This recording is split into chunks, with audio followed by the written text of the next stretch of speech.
Now, a Coin 6 investigation. Take a look. They may look like sweet treats to children, but there's actually marijuana inside, and we've learned businesses in Washington state are about to launch several of these foods packed with pot on the recreational marijuana market.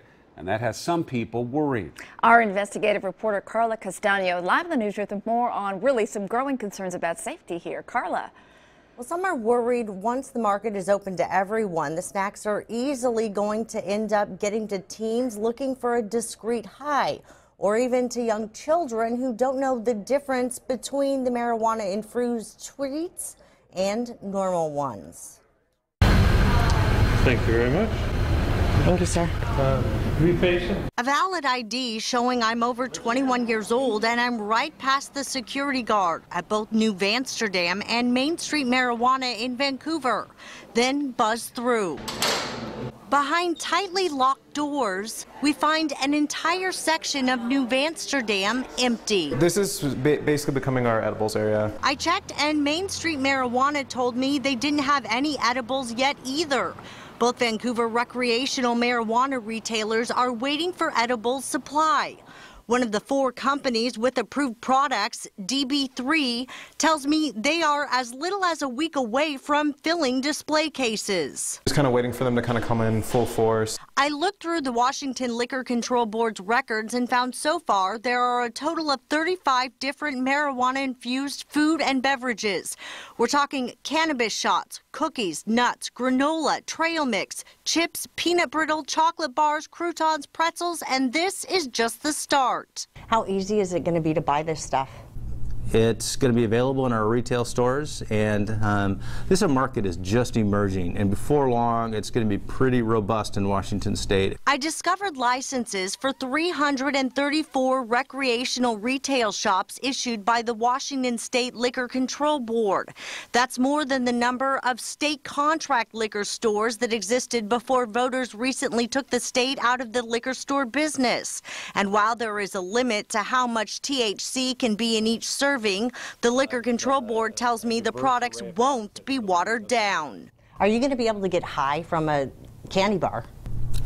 Yes, you can. And that is a significant part of the market. People don't always want to smoke marijuana. Marijuana is Washington's new cash cow, but even the Liquor Control Board Communication Director, Brian Smith, admits new risks come with it. How do we know that when these edibles come out and it's a recreational thing and it's just saturating the market, there's not going to be huge issues?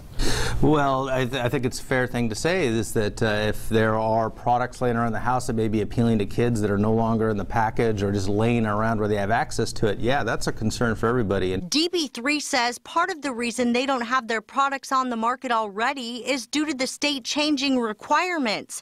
There are to be child-safe seals on the products, and a state-appointed board reviews the packaging to prevent it from being, quote, especially appealing to children. There can't be any toys or cartoons on it, but some say it doesn't go far enough. A lot of these products are marketed in such a way that they are attractive to kids. Washington Poison Control Clinical Managing Director Dr. Alexander Gerard tells me the reports they've received of pediatric marijuana ingestion are way up this year. That's the biggest thing that we're seeing right now, and that is really going to pose a big problem for kids down the road. He's already seeing medibles from the medical marijuana side, sending Washington children to the hospital. Coma, kids that actually go into a coma. Have you actually seen this happening here in Washington?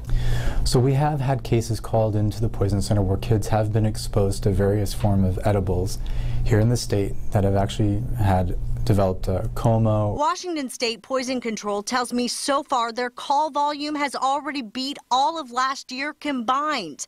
And Dr. Alexander Gerard adds he's worried it's about to get a lot worse. Once the recreational dispensaries actually are able to start selling edible marijuana and it becomes open to everybody, it certainly poses the risk that kids will be more likely to be exposed to it because it's going to be more readily available. Each package can have a maximum of 10 servings, and there is a warning telling you when you eat marijuana, it can take a couple hours to kick in. But Dr. Gerard tells me a child likely won't be reading any warnings. But one kid getting a hold of one candy bar with 10 doses in it, could that end up in a coma? Potentially, absolutely. They're also getting plenty of calls from adults who have eaten the medical marijuana-infused treats. Many have reported eating more than one serving and were surprised by the creep-up factor pot can have. When it finally does kick in, they have these exaggerated side effects of, anxiety, a racing heart, perhaps some high blood pressure, there's some paranoia, perhaps even what we call transient psychotic episodes. The state requires a sample from each batch of the marijuana used for the products. The sample is tested in a state-certified private lab for potency levels. The processors also have to pass an inspection from the State Department of Agriculture for a commercial kitchen. Now these edibles, they don't have to meet USDA guidelines? I don't know.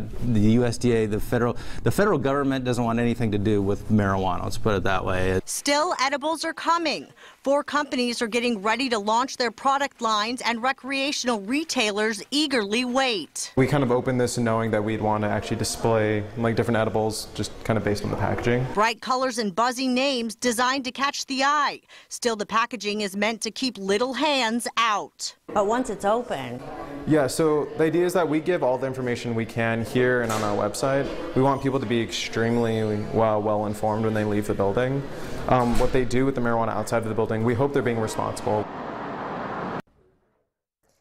Now, Initiative 502 is expected to bring in about $50 million a year into the state in taxes, according to their own projections, that is. Now, we've got much more on this story on our website at KOIN.com. For example, there's an interactive quiz you can take.